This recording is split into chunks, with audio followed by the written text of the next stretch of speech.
With the upcoming release of the brand new Superman film, I am super excited, and I thought it'd be fun to go back and look at Superman's history in LEGO and see all of his different appearances in sets, which unfortunately isn't that many. After 13 years of the DC theme and him being the second most popular DC character, he really hasn't popped up that much, which is a real disappointment as he's such a good character with some really good villains. So let's cast our minds back to 2011, a year before the theme officially started. We actually got Superman as a Comic-Con exclusive for a promotion for the actual theme, which gave us the original Superman minifigure who would appear later in sets. But this goes for over £2,000, pretty much just for the piece of plastic and the plaque. So you're definitely better off getting one from a standard set rather than spending that much money. So our first set to get released containing Superman is the Superman vs. Power Armor Lex. It came out all the way back in 2012 and I reviewed it on the channel, so I won't go into too much detail. We got a really nice and simple mech build for Lex Luthor, and then we get 3 amazing minifigures. Our first ever Superman, which was the same one which was in the Comic-Con exclusive, who had a brand new hairpiece, a great face and torso print. We also got an amazing Wonder Woman who's super detailed, and our first ever Lex. So a really fantastic set. And then the year later, we got something kind of unthinkable.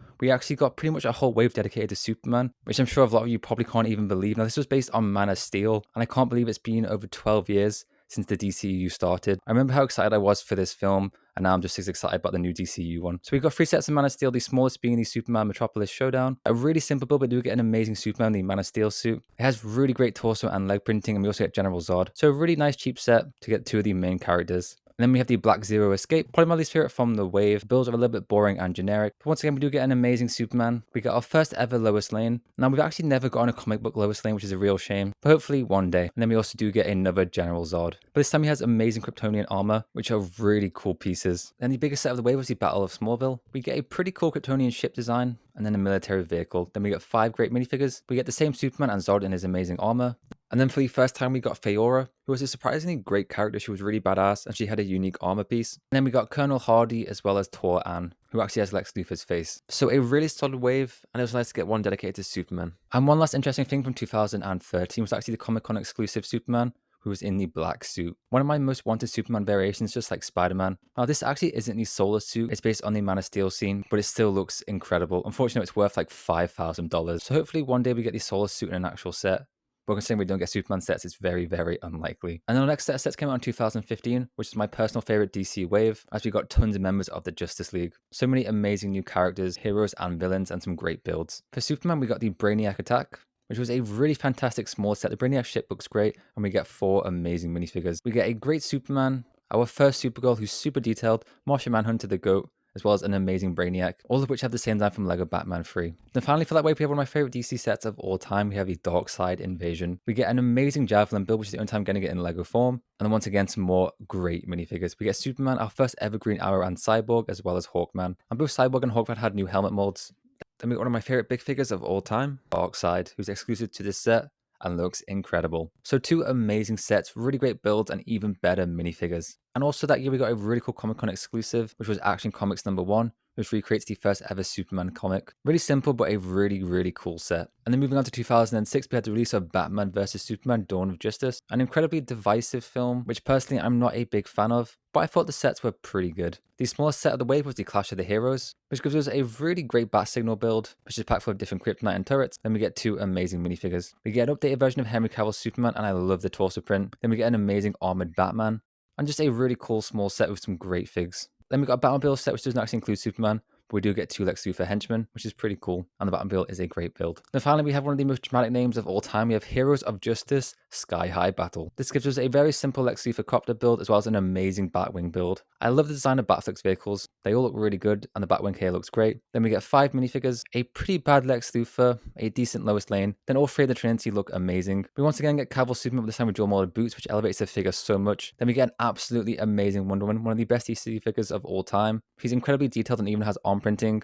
Then we get a really great Batfleck minifigure with dual molded boots. So this was a pretty great set, although I wish they included a big fig Doomsday. Even though I'm not a big fan of the design in the film, as it looks like a Lord of the Rings cave troll, but it still would have been a really great addition. Then next year in 2017, we got the Justice League sets. We got 3 sets in total, but only one which contains Superman, which was the Flying Fox Batmobile Airlift Attack.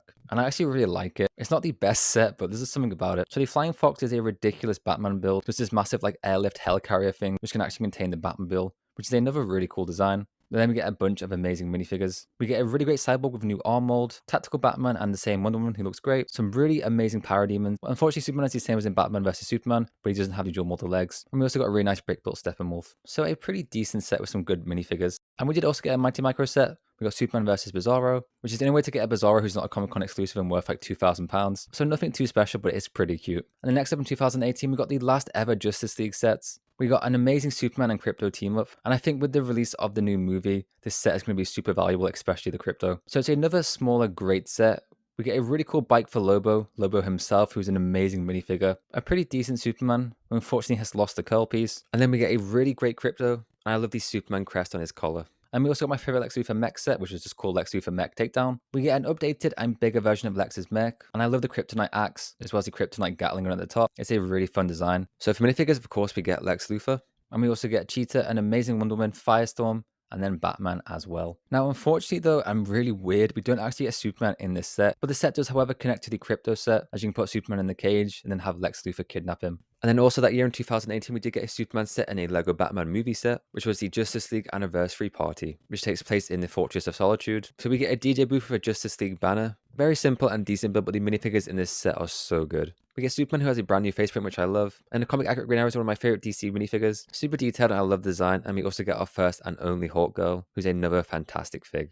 We also got El Dorado and a really cute Wonder Dog. And unfortunately, for like 7 years, we didn't actually get any more Superman sets. We did appear as a keychain as well as in the collectible minifigure series, which is a really great minifigure based on his rebirth appearance. I love the torso and the leg printing. And that was back in 2020.